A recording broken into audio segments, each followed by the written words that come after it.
Welcome. I'm Mark Higgins, the Chief Operating Officer of Strategent, and I am delighted to be emceeing today's webinar on rate design trends for behind-the-meter storage. This is our fourth webinar in a series on energy storage that we've been producing in partnership with Sandia National Labs and with funding from the U.S. Department of Energy, Office of Electricity Delivery and Energy Reliability. Let's skip to the next slide. A little bit about the agenda today. I'm going to go through some just brief announcements and introductions. Then we're going to move into panel presentations. We will be saving the Q&A for the end. But first, I do want to just quickly help coach everybody on how to use GoToWebinar. This is a snapshot of the box you should be seeing on the side of your screen. There is a way to type in questions in a question box. That is how you're going to be asking questions today. You're going to ask them via that. We will then be collecting all the questions, and if we have time to get to all of them at the end, we will. That's also a great way just to let us know if you're having any issues with the audio quality or presentation or anything like that. Hopefully you shouldn't. If we start to get a critical mass of people saying they're having a problem, we'll take action and make sure we can address that. All of the attendees are going to be muted, so there's no point in using the raise hand function on the side, and just know that you'll be muted. Today's webinar is being recorded, and the recording and slides will be available after we're done here today. We'll be posting it on the website that you registered for the webinar on. We're planning on going for about an hour. Historically, we've run over just a little bit, so if you can stick on for up to about 75 minutes, you'll be able to get through all the Q&A in that amount of time. Okay, so as I mentioned, this is our fourth in the webinar series that we've done. We first started out with a series on storage for resilience. Last month, we had a webinar on storage as a wholesale market participant. If you're interested in any of those topics, you can go online, you can view the recording, you can download all the slides, great materials there. And stay tuned. We're planning on continuing the webinar series and hope to have more webinars in the future. Just also want to note that we did receive funding to work on this webinar series from the U.S. Department of Energy, so I want to thank them for that. It's a truly important service that they provide the industry in helping educate stakeholders on the energy storage and the things that it can do for the grid. Just about Strategent, we are a firm that focuses on all things with grid mod. We work throughout the sector. You're not really here to learn about us, though, so I'm not going to spend too much time on us.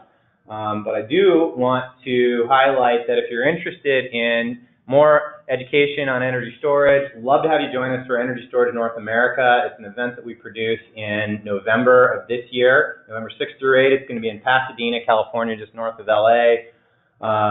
This year's theme is not just about energy storage. We're also going to have co-located with CalSTART's annual event, and we're going to have a big mobility-related theme at the event this year. So as I mentioned, the webinar series is part of some work that we're doing with Sandia National Labs with DOE funding. It's part of a tool it's part of a program that we have called the Energy Storage Knowledge Hub. The core of that tool is actually the Global Energy Storage Database. I've got the website here for the database. This is truly the global go-to site for information on what's happening with deployments in energy storage. If you've got projects, please submit your projects. The data is only as good as the information that we have submitted from the ecosystem. So please go on there, check the information, submit new projects. Give us a heads up if there's information that you want added or corrected. With that, I want to turn it over to our friends at Sandia National Lab to provide a quick overview of their work in grid mod and energy storage. All right, thanks for your introduction, Mark. Hi all, my name is Ricky Concepcion. I'm a member of the technical staff in the Electric Power Systems Research Department at Sandia National Laboratories, a multi-mission laboratory managed and operated by NTES, a wholly owned subsidiary of Honeywell International. I also work for the Analytics Group in the Energy Storage Systems program here at Sandia. The Energy Storage Systems program covers many areas, such as energy storage safety, industry acceptance, equitable regulatory environment development, and cost-competitive energy storage technologies. Please see our website at sandia.gov/ESS for more information and the latest updates on our work.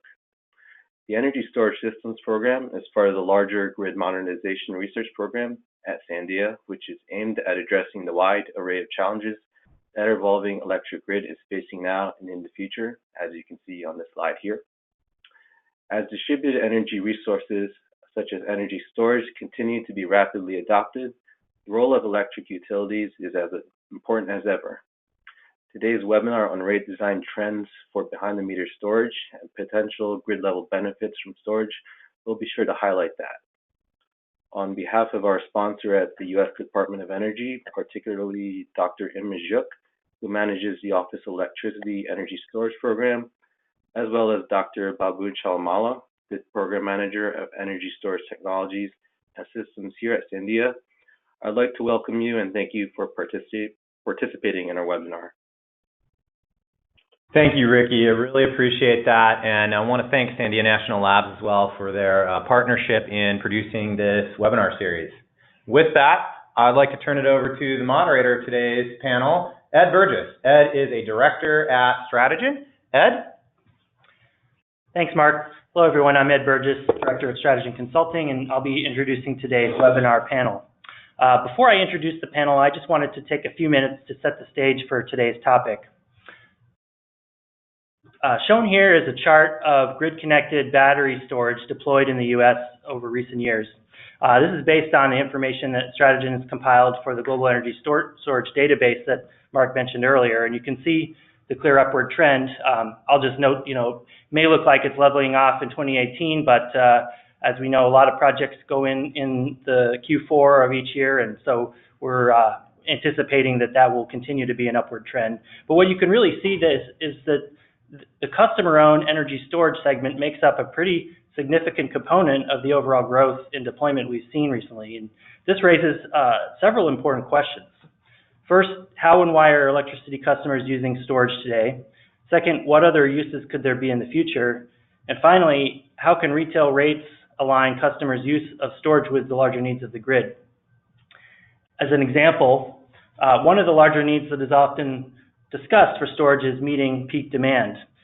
This next chart shows hourly electricity system load over a single year in Massachusetts.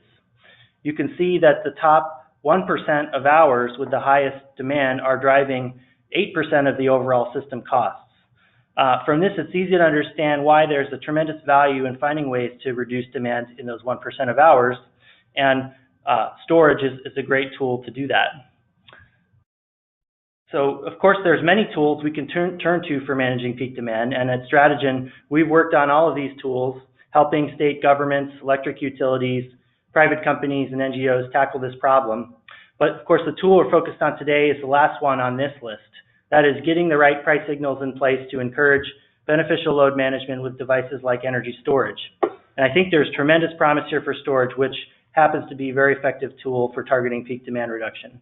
A recent Department of Energy study of pilot programs around the country found that customers were actually able to reliably reduce peak demand by over 20% when combining a basic time of use rate with a device to control their load.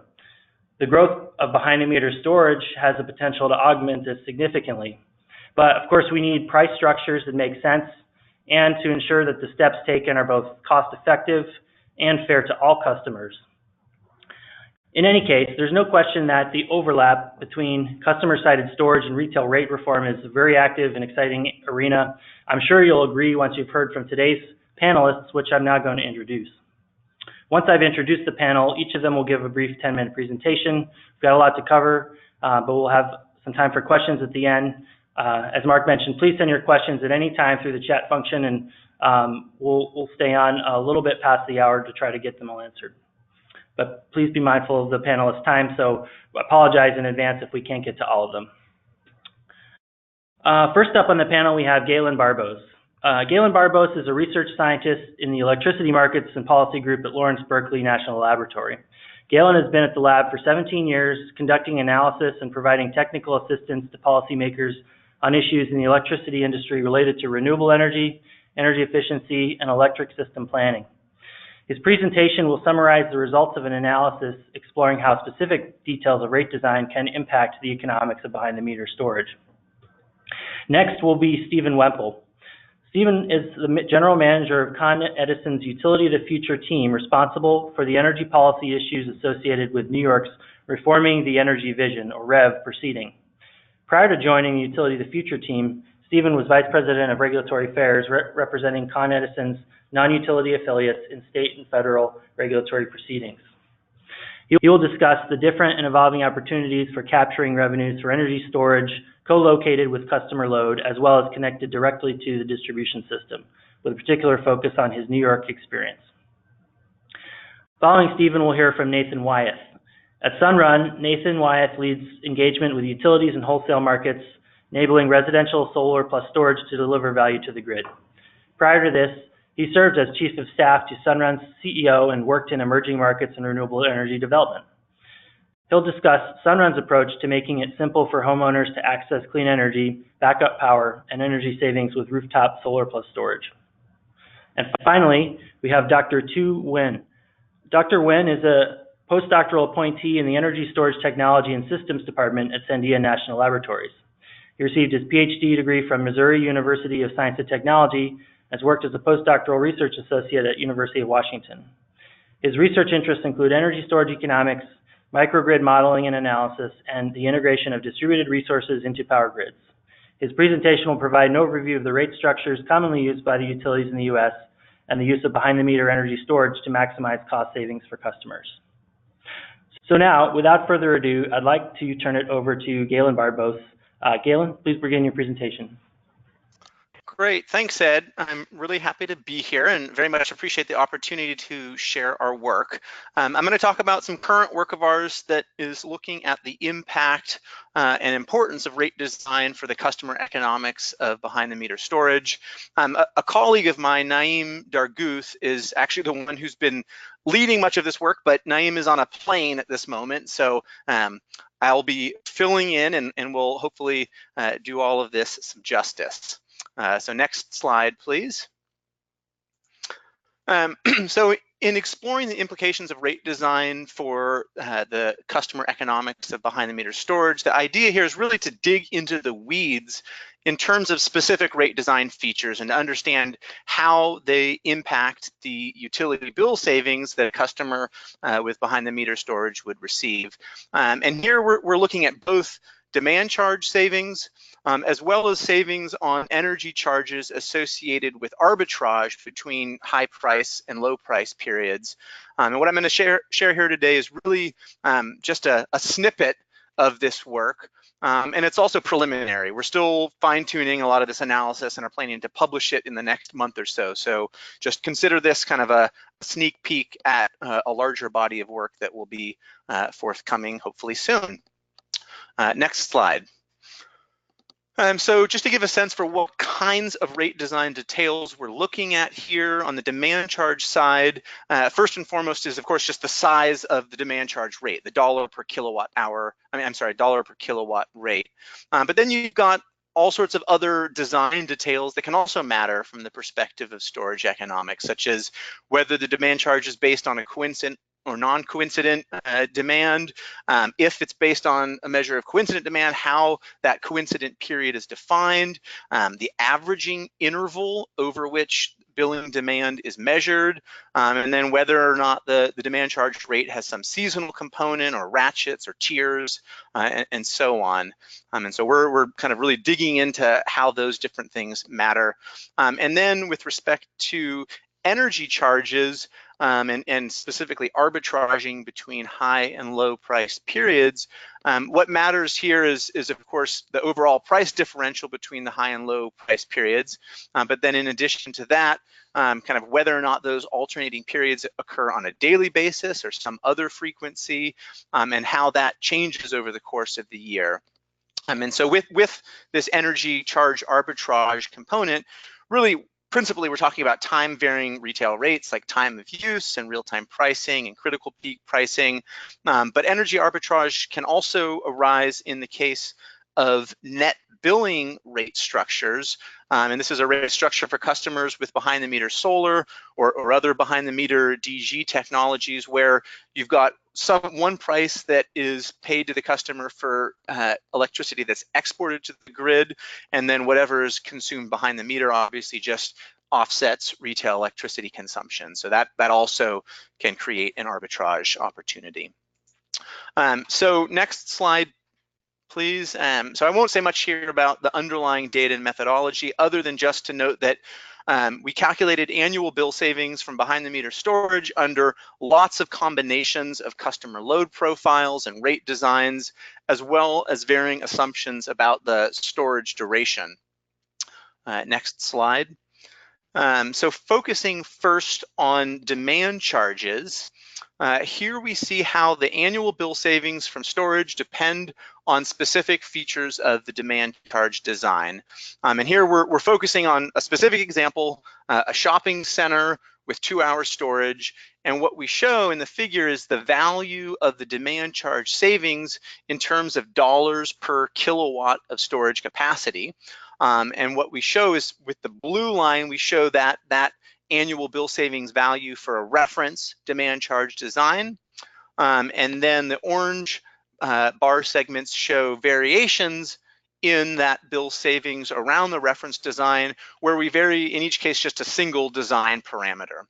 And the bottom line here is that the overall demand charge rate, the dollar per kilowatt rate, is potentially the most decisive factor, and that's just given the wide range in demand charge rates that are currently in use. You've got, in some cases, rates as high as $40 per kilowatt or more, and in other cases, only $1 or $2 per kilowatt. So that is the largest source of potential variation, but that's not the only one. And you can see that in particular, the use and definition of coincident demand charges can also really impact storage economics, as can the averaging interval. That is, whether the billing demand is based on, at one end, a 60-minute interval versus at the other end, a 5-minute interval. So those sorts of things can matter as well. In contrast, using seasonal demand charge rates or ratchets don't appear to have a significant effect, at least in this example, on the level of demand charge savings that behind the meter storage would produce. Next slide, please. So turning here to energy charge arbitrage. Here again, we're looking at the range in utility bill savings from storage across a variety of different rate designs, and using the same metric as from the previous slide. Here we're looking specifically at an example where you have a 2-hour duration storage unit. I should note that the title of the slide erroneously labels this as a shopping center. In fact, the customer load shape is largely irrelevant here, so you can kind of disregard that piece of the slide title.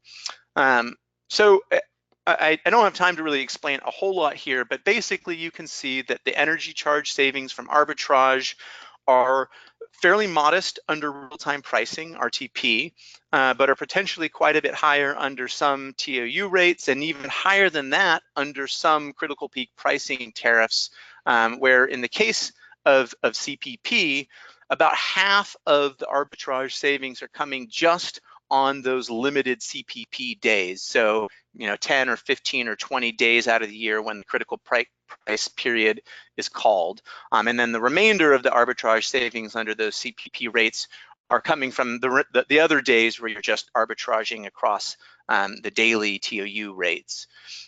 You'll also see on the far right a range for net billing, which, as I mentioned, applies in the case of customers with behind-the-meter solar or other behind-the-meter DG. And the range here is based on, admittedly, a somewhat arbitrary set of assumptions, if only because the grid export price is often itself somewhat arbitrary. But the high end basically represents a scenario where the export rate is based on marginal energy costs, so basically fuel costs, and the savings is based on the delta between that and full retail rate. So that's basically the arbitrage that's happening there. I'd also note that with net billing, you're primarily talking about residential applications, if only because commercial customer PV systems often don't export much to the grid. That's not always the case, but often is the case. And then next slide, please, which I think is my last. So just a few general takeaways here, and some of this is just a repetition of what's already been said. So I think I'll just highlight 2 points in particular. The first is that demand charge design details are potentially more important for certain types of customers than others. So the figure we were looking at earlier was based on the example of a shopping center. There are other customer types and load profiles that we looked at where certain demand charge design features are more or less important, but the general qualitative trends remain pretty consistent. And then the additional and last point I'll make here relates to the relative size of the bill savings from energy arbitrage versus the savings on demand charges. In general, demand charge savings are larger, but there are some rate structures out there where the savings from energy arbitrage are similar to what you would get under a typical demand charge rate. And with longer duration storage, that will increasingly be the case. So with that, you can just flip to the last slide here, some contact information. As I mentioned, this is kind of preliminary work, but if you're interested in finding out when the final product is available, just sign up for our email list here and you will get a notice. So thank you very much, and I look forward to your questions at the end. Thanks, Galen. Okay, now let's go to Stephen Wemple. Stephen, take it away. Great. At least from the New York perspective, good afternoon, good morning to some of you on the West Coast. If you flip to the next slide, my talk is really outlining the different applications of energy storage, focusing primarily on the behind the meter. But as this slide indicates, energy storage has some real opportunities at the bulk power system, which can be used to balance some renewables. What we're seeing now is a lot of the large-scale renewables are being built and often get bottled in or curtailed. So there's a real opportunity to capture some of that renewable power and make sure that it's then available when the load truly needs it, as well as other grid services to support some traditional fossil plants and provide bulk power system applications. In addition, there's a lot of similar applications for distribution connected use cases, which are being employed by Con Edison and other utilities to really defer traditional distribution investment. So in a lot of cases, battery storage can be used in lieu of upgrading transformers or, reinforcing primary feeders. And then the third use case is really on the behind the meter, either residential or commercial applications, where it can provide a resilience or a power quality improvement, as well as what Galen was referring to, a lot of peak demand management for commercial customers that might otherwise be looking at demand charges. And if you go to the next slide, you'll see just at a high level some of the issues storage applications should consider. There's clearly a cost for charging, that the charging of the energy storage will incur both a supply and a delivery charge, typically at the customer's retail rate. Most of those for commercial customers are structured to encourage off-peak charging to take advantage of lower off-peak supply costs and avoid setting the demand charge for those demand-billed customers. And in New York, there's also a expectation that we're going to change the pricing regime for new customers installing PV as of January 1, 2020, the successor to net metering.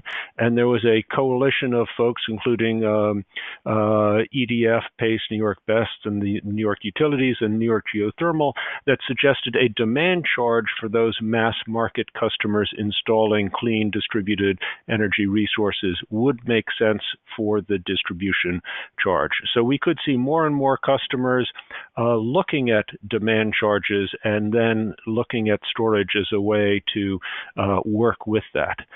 Obviously, then when the energy storage discharges, the benefits really are a function of when is the customer discharging.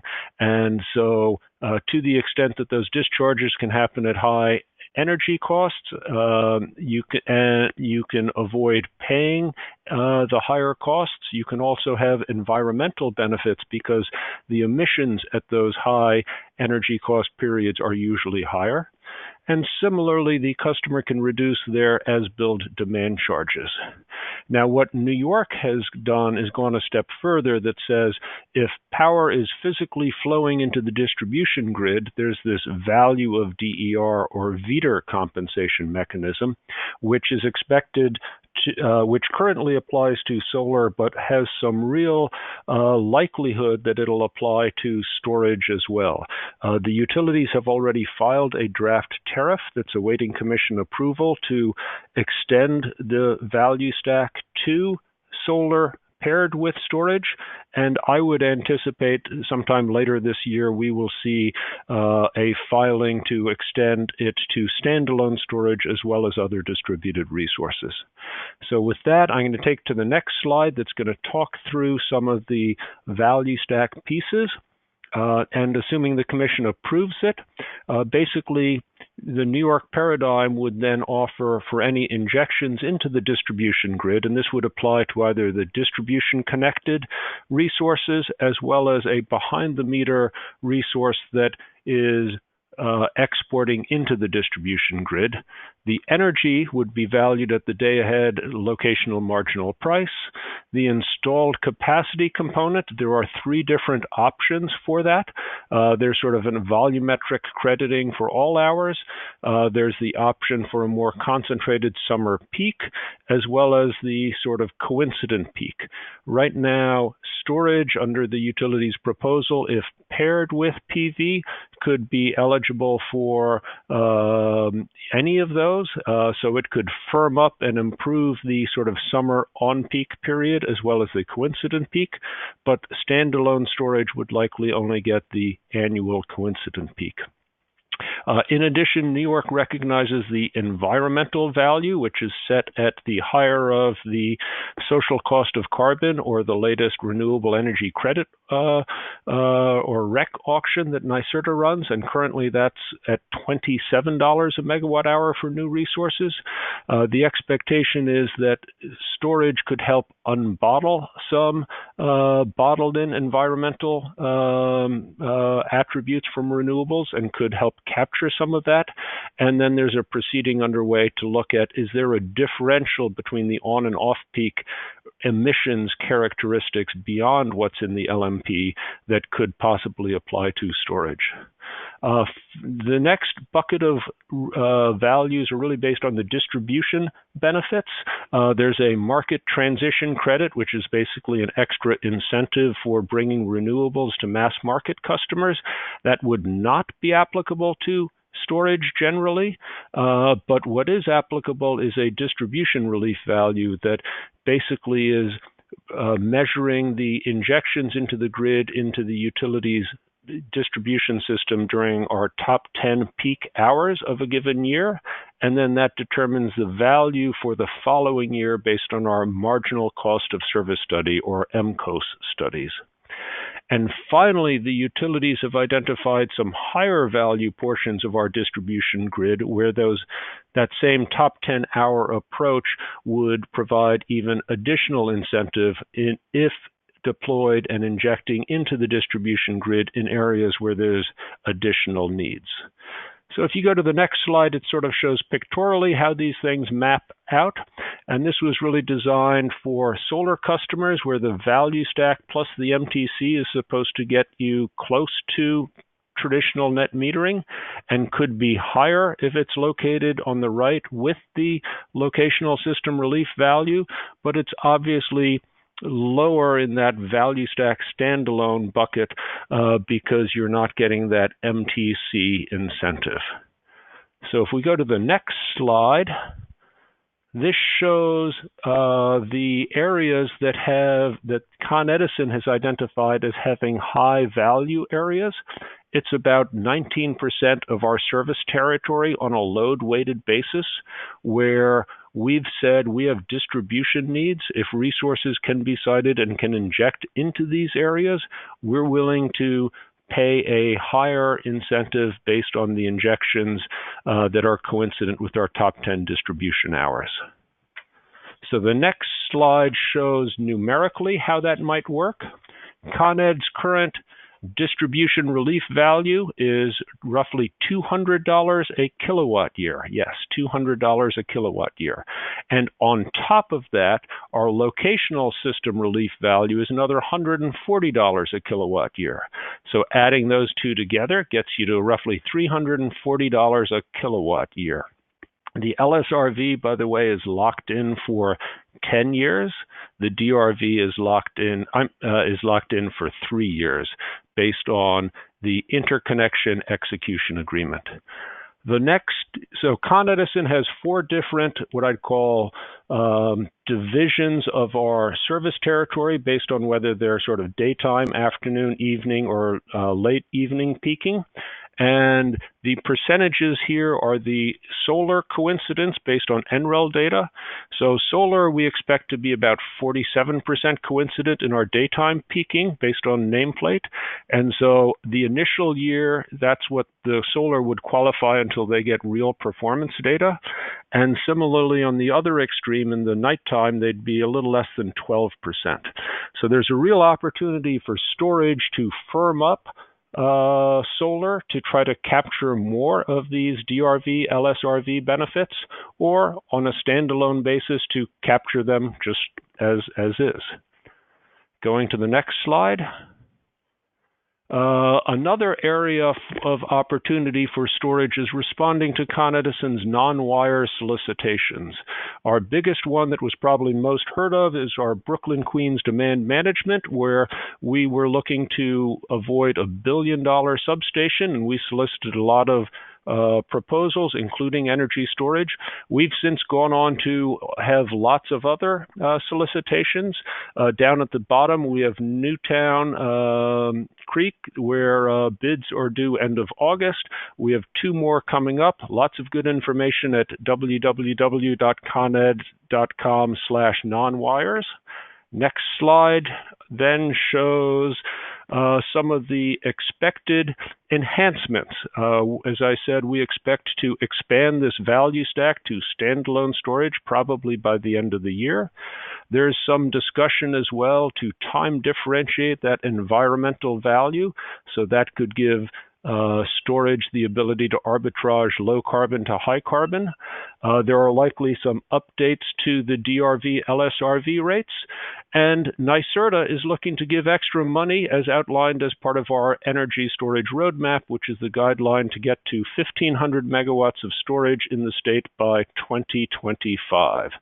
And the final slide just has some very helpful links, ranging from that joint filing that we did down to the energy storage roadmap, and lots of stuff in between where we post our how much hosting capacity we have on different feeders and those LSRV zones and our non-wire solicitations, and lots of good information. So I'll turn it back to our moderator.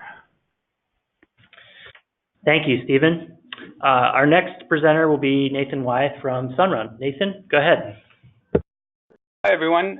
Really glad to be here with you and to follow on these great presentations. I think a lot of great stuff is coming up here. If we can go to the next slide. Sunrun is a national home solar provider, and over the last 10 years, we've brought home solar to coming up on 200,000 customers. And over this time, we've developed a lot of good intuition and capabilities around what it takes to bring a new type of technology and new elements of how people use and relate to their energy that homeowners may not have encountered before. And we are now excited to apply this to storage and adding storage to an increasing number of our systems. It's a growing part of our offering in a growing number of states. In places like Hawaii and California, it's quickly becoming one of our most popular options for customers. And in my role at Sunrun, I am focused on enabling this as a resource for the grid, as well as to maximize customer value. So in different markets, storage is serving different purposes for customers based on the value they place on having resiliency, so backup power, as well as the particular financial value that a battery can generate for them based on the tariffs that they see. And so that's what I want to touch on today and really focus on is how we can make the rate design and programs that batteries from behind the meter can be participating in intuitive and exciting for customers to make them want to participate so that we can maximize the shared use of this growing energy resource for both customer value and for the grid. As our role as a developer and an aggregator of this resource is obviously to thread the needle to engage customers, to bring them to these types of programs or to deploy resources based on the value that rate design creates. But there's an important role for rate design to set the stage for effective customer engagement and involvement. So I wanted to share a little bit of our thinking on that today. And then just to round out, as you can see, we've over the last 2 years begun bringing our solar and storage product to a growing number of markets. We launched in Florida last month or earlier this month, and we launched as well as Puerto Rico. And you'll see this continue to grow. And I think we're excited to engage in more and more markets where we see value for the battery and value for our customers. If we can go to the next slide. So I just want to take a moment to touch on the wide range of different structures that we are seeing across the country. Many of these types of structures have been mentioned by others. I'll highlight a few additional. In different parts of the country, we obviously see emphasis on different types of tariffs. For customers in California, there's a strong emphasis on time of use, creating strong value for batteries to shift solar consumption from midday to evening. And that's driving a lot of battery adoption, particularly in Southern California today. We've seen proposals. There's one in front of the PUC now, not yet approved, but we hope to see it go live where EV rates will also be open up to non-EV customers with batteries. And we think the opportunity to join efforts around EV rate design and storage rate design is a great way to advance this.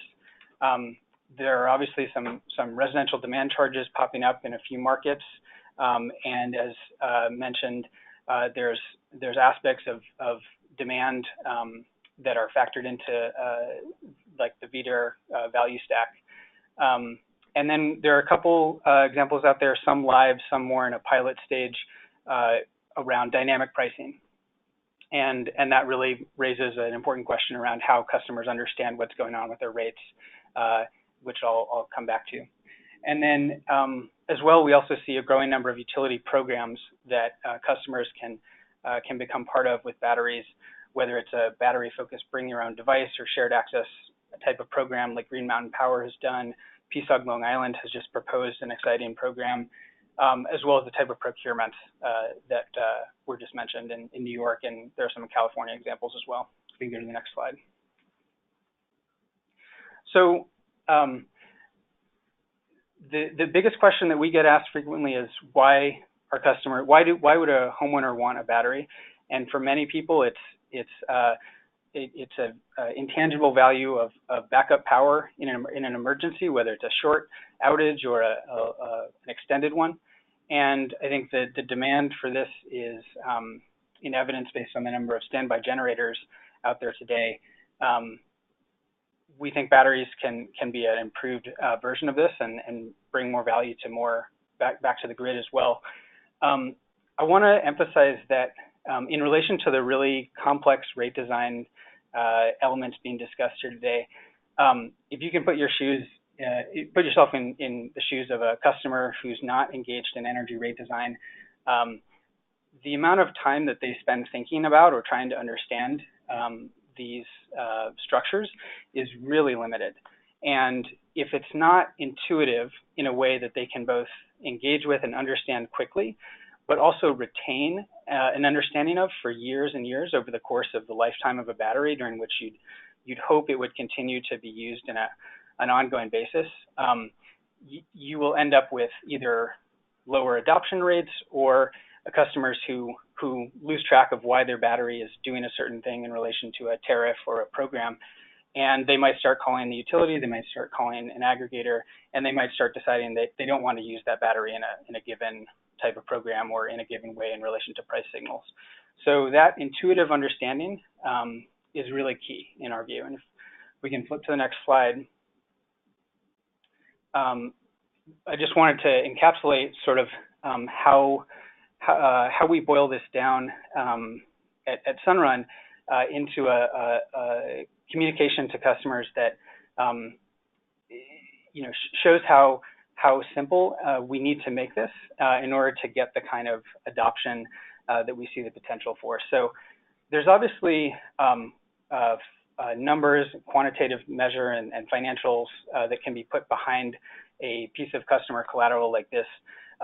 But the type of simple explanation of how a battery charges from solar, discharges during peak use, and is used as backup power, what remains in the battery is used as backup power after that, is the essence of what homeowners are taking away from a conversation about how solar and storage could help them. And if a rate design can't be boiled down to this type of simplicity, it's going to be difficult to get customers engaged and keep them excited. If we can go to the next slide. We do think there's a lot of opportunities to overlay many complex price signals and products and types of value onto in a form that ultimately can come through in a very simple way to customers. And that's part of what Sunrun is doing with its own customers. But the more that we can enable this to come through in a clear picture to customers, the better. And so here I've just illustrated how the type of time of use usage that a customer would perceive can be overlaid with more granular battery discharging, charging and discharging in order to serve multiple uses. And the customer doesn't need to understand every aspect of this if they have trust in how the utility is engaging with their battery, and that they trust that will result in benefit to them on their bill, or and not displace the backup value, the backup power value that they're also seeking from the battery. I think that the way to think about threading that needle between backup power and bill management and other usage, there's a couple ways to do it. Sunrun approaches this by always keeping a portion of the battery capacity reserved for backup power. Other cases in utilities that have set up shared access programs, they will commit not to discharge a battery for a capacity or for peak shaving, like within 24 hours of severe weather, for example. And that way a customer knows that their battery will be full in the event of a extreme weather that might cause an outage. We can go to the next slide.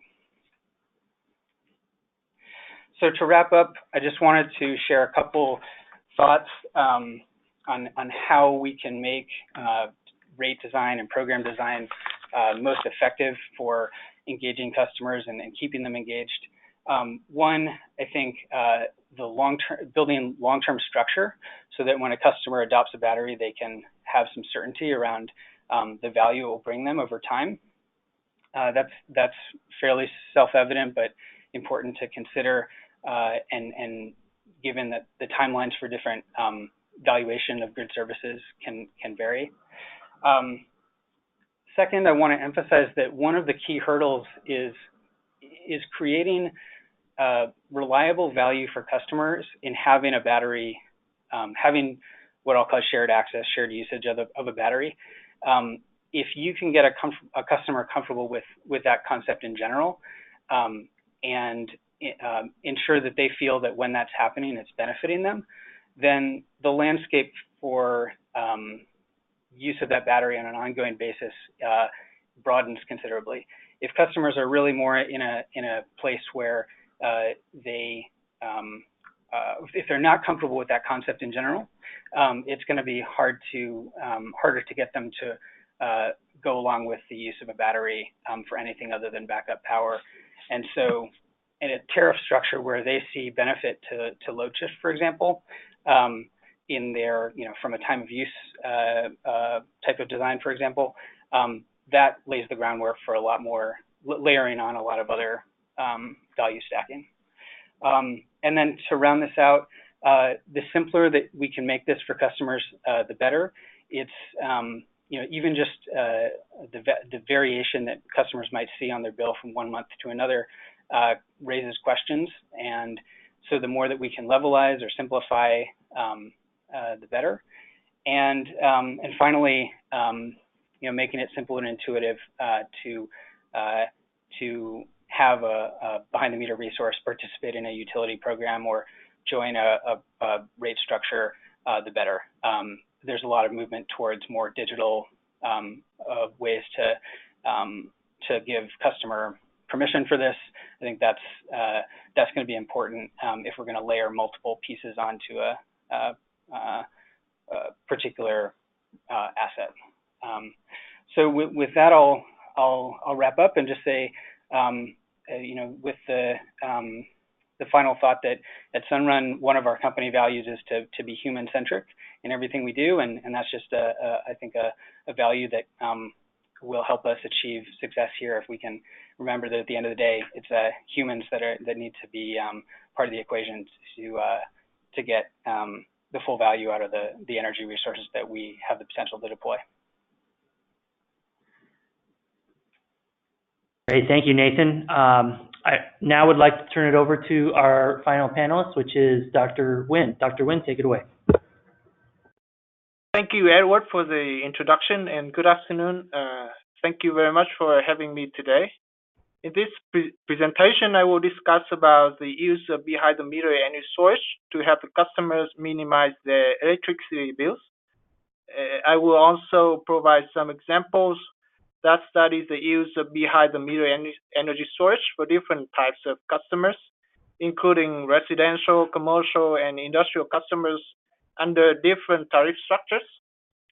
Next slide, please. As other speakers have mentioned earlier, behind-the-meter energy storage will be more available and affordable to the customers. However, whether or not can behind-the-meter energy storage help reduce customers' electricity bills depends on the utility rate structures. As we look at the current utility tariff structures, the customers can only benefit if they have the capability to change their loads in a manner that lowers their bills without interrupting their operation for commercial and industrial customers or sacrificing their conveniences for residential customers. Therefore, behind-the-meter energy storage can be used to provide the needed flexibility for the customers.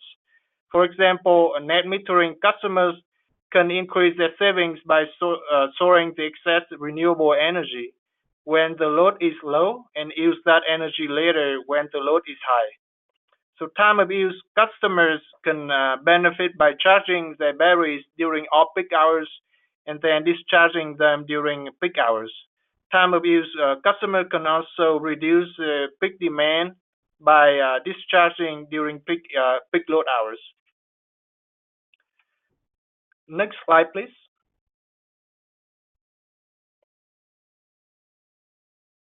So given the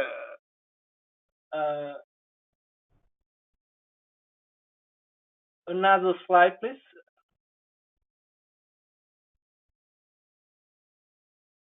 Next, please.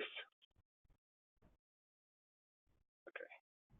So given the limitation in energy storage capacity and efficiency, the economic gains are highly dependent on the storage size and operation. to justify the deployments of behind-the-meter energy storage, it is essential to optimize these factors to maximize the overall benefits of the customers. So this is an optimization problem in which the objective is to minimize the total energy charge, demand charge, and net metering charge, considering the physical limits of energy storage device and inverter. The decision variables of the problem here are the charge and discharge power of energy storage device at each hour. Next slide, please. Now I will provide you some examples that study the use of behind-the-meter energy storage for different types of customers under different tariff structures. In the first case, a typical size residential customer or the 3-bedroom house in San Francisco is considered. The customer follows PG&E's time of use option B and net metering 1.0. No demand charge is applied in this case, and 5 kilowatt PV rooftop is installed at the customer site. 3 cents per kilowatt hour is applied to the surplus energy. So the optimization problem is solved for each month, assuming 85% of round-trip efficiency for the energy storage systems. The results show the energy exported to the grid is reduced by charging the energy storage system when the renewable energy generation exceeds the consumption. And the peak shaving in this case is not significant because there's no peak demand charge. This can be seen in the figure on the top right, where the blue line is a net load profile of a week when there is no energy storage, and the green one is the net load when 2 kilowatt, 10 kilowatt hour batteries is installed. So the sensitivity of annual cost to energy storage size are given in the bottom right figure. The x-axis is the energy capacity and the y-axis is the annual electricity cost. And each line represents one power rating of a storage system. It can be observed that the total annual cost of each power rating decreases as the energy rating increases. The rate of decrease is high at first, but significantly slowing down at the midpoint of the curve. This is the point where energy arbitrage are limited by the power rating. The costs are bounded by the 3 kilowatt curve. This is because the maximum net load is about 3 kilowatts. Next slide, please. So the second case study considers a medium-sized commercial time of use customers or a large hotel in San Francisco. The customer follows PG&E time of use schedule E19. In this schedule, summer and winter off-peak hours are both from 9 p.m. to 9 a.m. Summer peak hours are from 12 p.m. to 6 p.m. and the rest are all part-peak hours. For holidays and weekends, all hours are off-peak. As you can see in the table, energy and demand prices are higher during peak hours and higher for summer months. The results are shown in the figures on the right. The top right figure shows the monthly cost when integrating 200 kilowatt, 1 megawatt hour energy storage system compared to when there is no energy storage. You can see that there are better savings during summer months. This is because bigger rate difference between peak and part-peak off-peak hours create higher margin for energy arbitrage and peak shaving. The total saving here is around 10% of the annual bill. The middle right figures show a load profile in a week. The peak load is significantly saved by charging the storage during off-peak and part-peak hours, and discharging during peak hours. There is also a tendency that the energy storage charges at a higher rate during weekends. This due to the fact that the peak energy and demand rates are only applied to the weekdays. The sensitivity of annual costs to energy storage size are given in the bottom right figures. The x-axis here is the energy capacity, and the y-axis is the annual electricity cost. And each line represents one power rating of the storage. It can be observed that the total annual bill at each power rating decreases as energy rating increases. The rate of decrease is high at first, but significantly slowing down at the knee point of the curve. This is the point where energy arbitrage and peak shaving are limited by the power rating of the storage. The costs are also bounded by 800 kilowatt curve. This is because the maximum load is about 775 kilowatt, and any power ratings higher than the maximum load do not increase the chance for the peak shaving. Next slide, please. We also conduct a case study for an industrial customer in New Mexico. This is a water treatment plant of 300 kilowatt peak load with 100 kilowatt on-site PV. In this case, fixed energy rate and time of use demand rate are applied, and penalty is applied for power factor lower than 0.9. So in this case, with 200 kilowatt, 1 megawatt hour energy storage, the annual saving is about 16% of the total annual bill. As shown in the top figures, the peak demands during peak hours have been shifted to the off-peak hours to reduce the demand charge.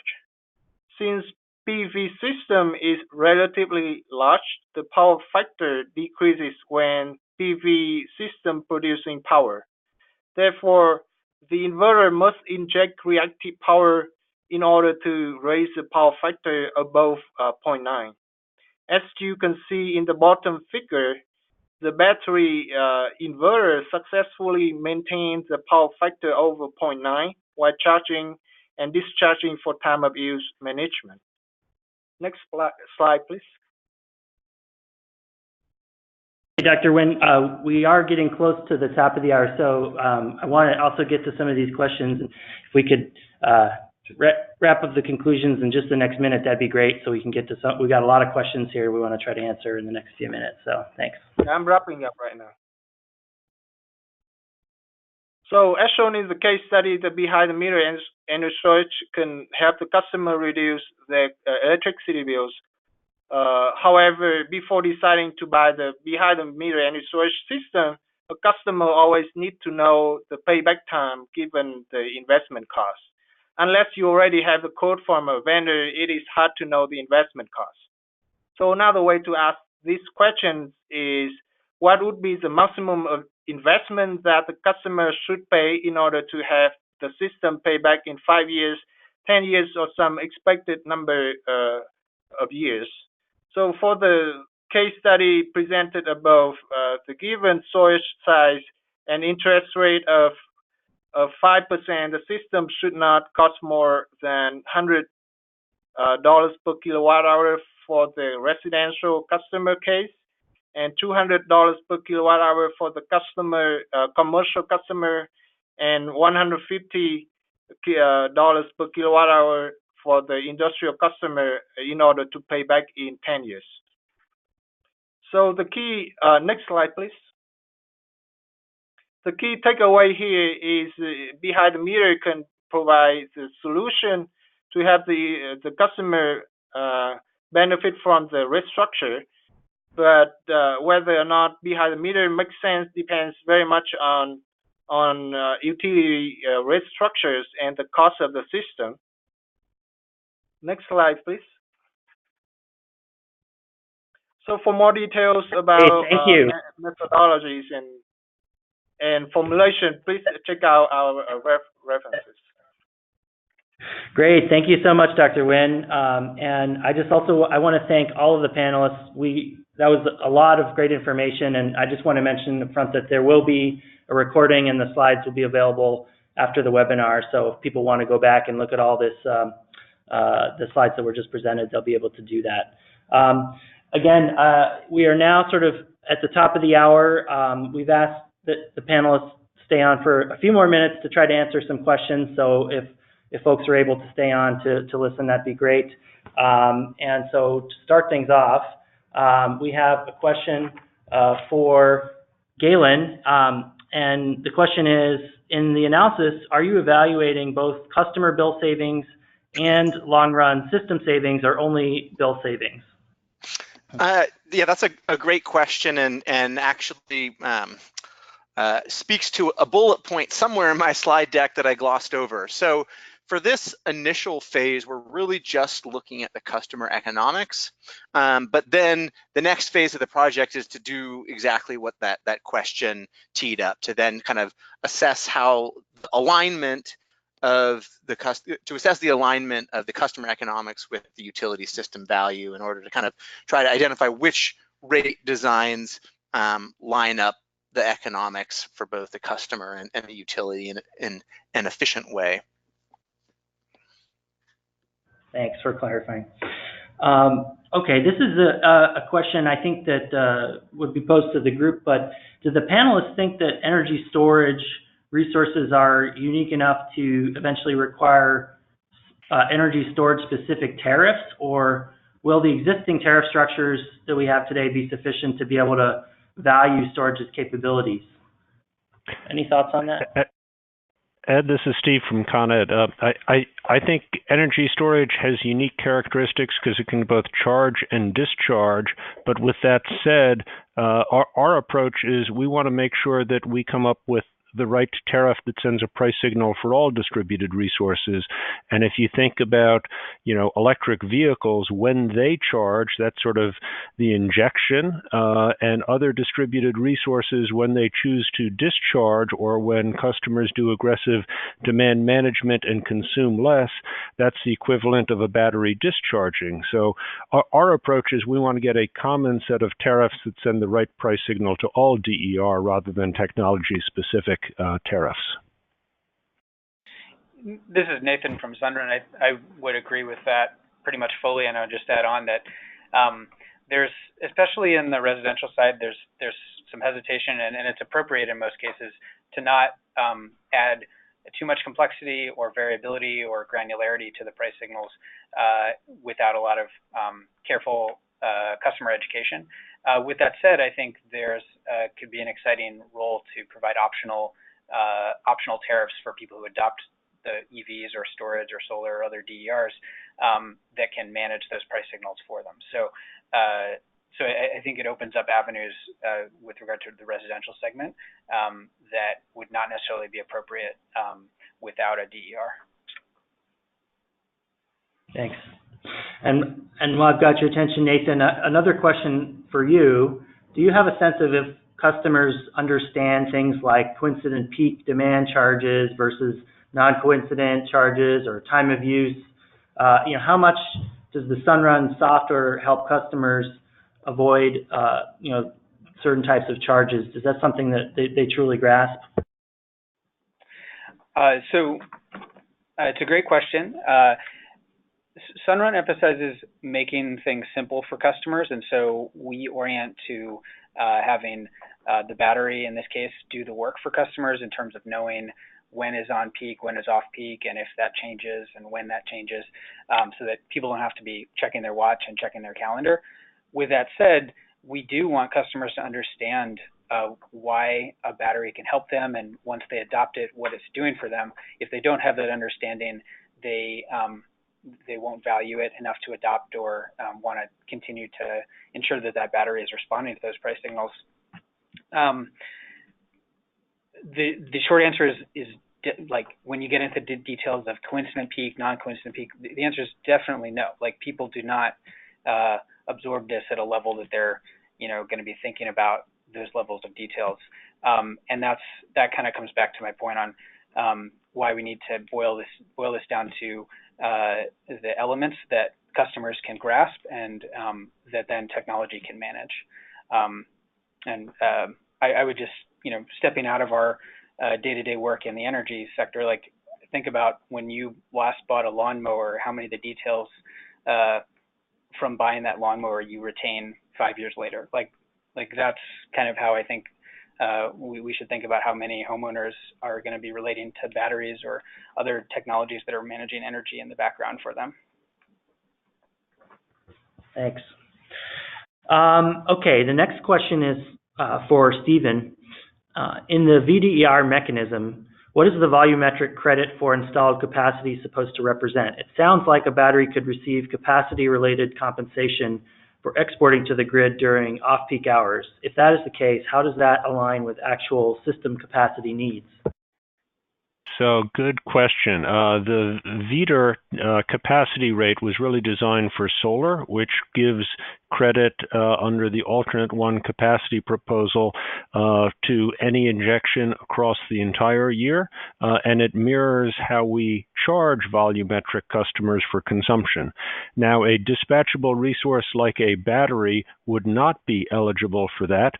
It would, if paired with storage, could opt for alternate 2, which is sort of a summer concentrated version, where there's a volumetric credit across 460 summer afternoon hours, or it could qualify for alternate 3, which is the one coincident peak approach of if you were injecting at the time of the New York ISO system peak last year, you get a whole year of full capacity payments this year.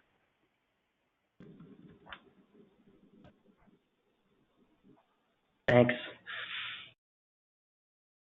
Okay, this next question is also for Stephen. For mass market customers, how does Con Ed plan to measure and verify settlement for VDER compensation, specifically coincidence with the top 10 hours for residential customers without AMI and those on competitive supply?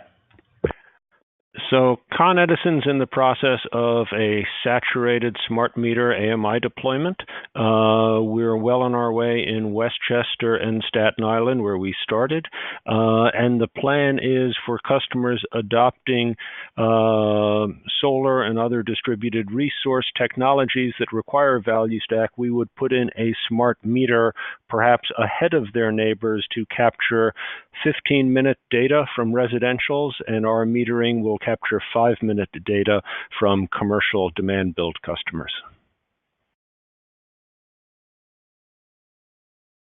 Thank you. Okay, this question's for Nathan. How do you quantify the value of reserve power to a residential customer? Is it based on a comparison to a natural gas backup system or some other type of backup generator? Yeah, so there's a couple ways that we help customers think about the value of backup power for them. If they're thinking about other backup options, we would compare to a backup generator of different sizes or types, and some of the pros and cons of that versus a battery. Sometimes, when they think about the tangible costs associated with outages, it's like everything in my fridge went bad and I had to throw it out. So, that was a couple $100. And then I think there's also the more intangible value of the peace of mind of knowing that if there's an extended outage, that they will have the essential circuits in their home backed up, and that unless and that their solar will be able to recharge their battery, so they won't be left in the dark. And I think there is a lot of complexity in sort of what can be backed up with a battery, and if you don't have a whole home backup set up, and that's the intricacy that we as a solar and storage provider take on, and why we need to wrap this together with a simple message around how a battery might also be used to manage a bill, so that customers can ingest all that and come to a decision to adopt. Somewhat of a related question, actually. If a residential storage system is used for backup power, does the house wiring need to be redone for islanding? So I can just speak to how we set up our systems, and there may be other configurations you'd see. When we install solar and storage, we install a backup panel that we work with the customer to identify the essential circuits that they'd want to back up. So it could be a kitchen, a bedroom, could be a garage door. We walk through the different use cases with them. And then in the event of an outage, there's an automatic transfer switch in the inverter that would island the system and then would start powering the home through that through that backup panel. That's in a limited backup scenario, and then I think in the future you'll see more whole home backup setups. Thanks. This question is for any of the panelists. Some utilities, like for example, Xcel in Colorado, provide a fixed monthly bill on an annual basis. Is there a way one would design or maximize the value of behind-the-meter storage in a case like this?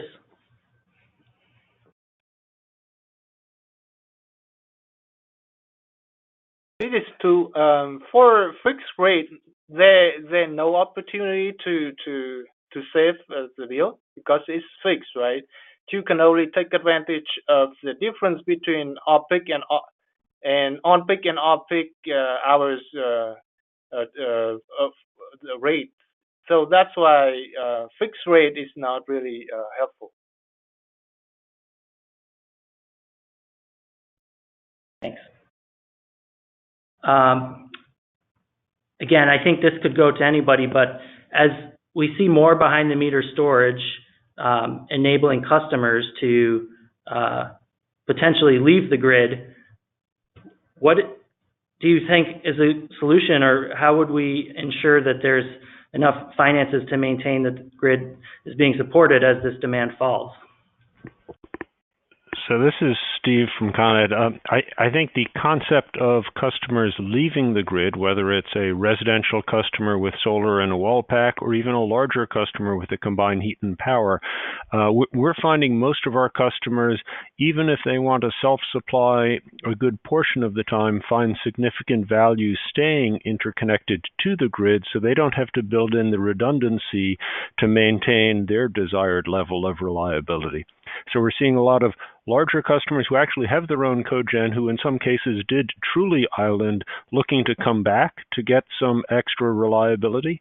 And, you know, just the sizing concepts to have a residential system that you could completely bypass and never connect to the grid would require a ridiculous amount of storage to cover a prolonged, rainy period. And so we see with DER, the value of DER is to supplement the grid and provide extra customer value, not to completely bypass.